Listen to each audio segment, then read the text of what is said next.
ဒါတော့မဖြူချိုသိမ်းပေါ့နော်မလေးရှားကိုရောက်လာတဲ့ဗီဒီယိုဖိုင်လေးပဲဖြစ်ပါတယ်ဆိုတော့ကျွန်တော်တို့ပြည်တိလေးရအောင်လို့ကျွန်တော်တို့အားလုံးကြည့်လိုက်အောင်ဗျာနော်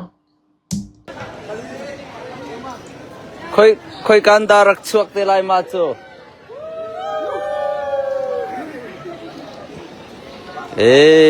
มาผิวลาบีจะมา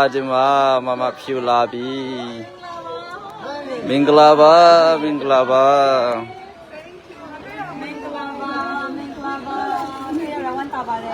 Bani, mau bani. Ini yang apa?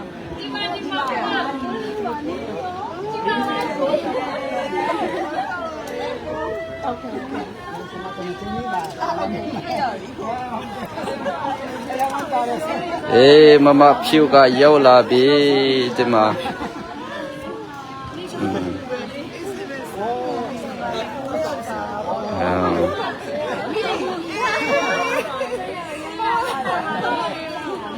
Did one arrive?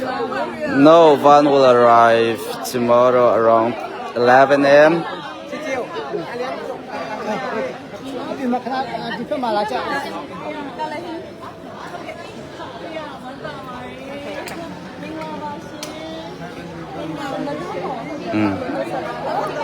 Minglaba.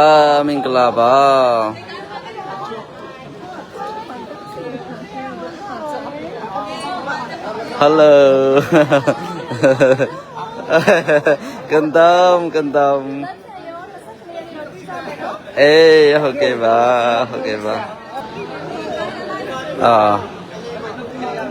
Tapung ye chame. Mama phiu ga ro yau ba bi.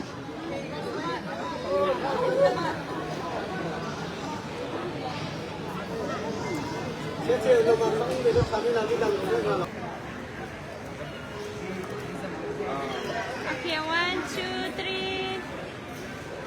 One more. 1, 2, 3. Okay. Malaysia ဖြစ်ပြည်သူများလုံးမင်္ဂလာပါဖြစ်ဖြစ်ရလို့ချက်ဆုံးမရောက်ပါပြီရှင်အခုဆရာစီရုံးမှာရောက်နေပါတယ်Next and three time to the ten second yet ni bale songa me no. See you tomorrow and see you on 27th too. Okay.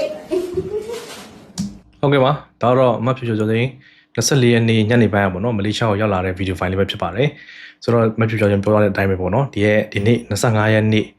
ညနေပိုင်းဒီဘူတူ ICC မောမှာပေါ့နော် ICC ရဲ့အဆောက်အဦမှာ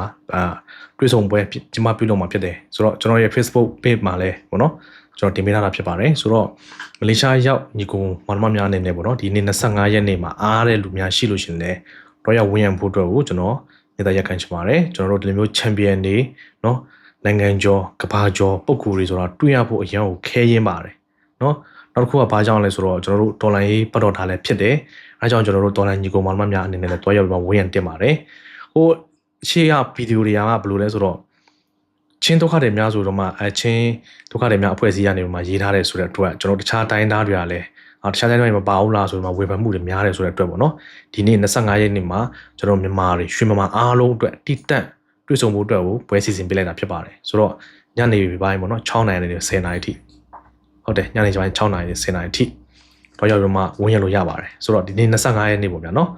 အားကြောင့်ကျွန်တော်တို့အားလုံးဝင်ရပေးကြမယ်လို့လည်းကျွန်တော်မျှော်လင့်ပါတယ်ဆိုတော့ဝင်ကြီးကတော့အခမဲ့ဒါပေမဲ့ကျွန်တော်တို့အင်ဂျီလေးတွေရောင်းတော့ပေါ့ဗျာအင်ဂျီရောင်းနေဆိုတာလည်းအမှတ်တရအင်ဂျီပါပဲတစ်ထည်မှ50တစ်ထည်50ဆိုပေမဲ့ဈေးကြီးရလို့မတွက်ပါနဲ့ကျွန်တော်တို့ကဒီရဲ့ချန်ပီယံတွေကိုတွက်တွေးရတယ်เนาะကျွန်တော်တို့ရဲ့ဒေါ်လာရေးထဲမှာလည်းအရန်ကိုအားကိုးလို့ရတဲ့ပုံကိုယ်တွေတွက်သိရတယ်ဆိုတော့အရန်ကိုတန်တယ်ဗျเนาะကျွန်တော်အနေနဲ့ပြောရင်အရန်ကိုတန်တယ်နောက်ကျန်သူတို့လက်မှတ်လည်းထိုးခိုင်းမယ်เนาะကြည့်လိုက်ပါဗျာเนาะ UFC ချန်ပီယံတွေဆိုရင်ဒီများတွေးချင်လို့ရှိရင်ကဘာပေါ်မှာဘယ်လိုမျိုးတွားရမှတွေးဖို့အတွက်ကိုเนาะဘယ်လိုမျိုးဆူတောင်းရတယ်ဘယ်လိုမျိုးမျောလင့်နေရလဲသူတို့ရဲ့လက်မှတ်လေးရဖို့အတွက်ဘယ်လောက်ထိစောင့်စားရလဲဆိုတာကျွန်တော်တို့ဒီမျိုးပေါ့နော်သူတို့ရဲ့ချန်ပီယံတွေရဲ့တန်ဖိုးကိုတည်တဲ့လူတွေဆိုကျွန်တော်နားလည်မှာပါเนาะအဲကြောင့်ဝေးရန်ပြကြပါလို့ပဲကျွန်တော်ပြောချင်ပါတယ်ဆိုတော့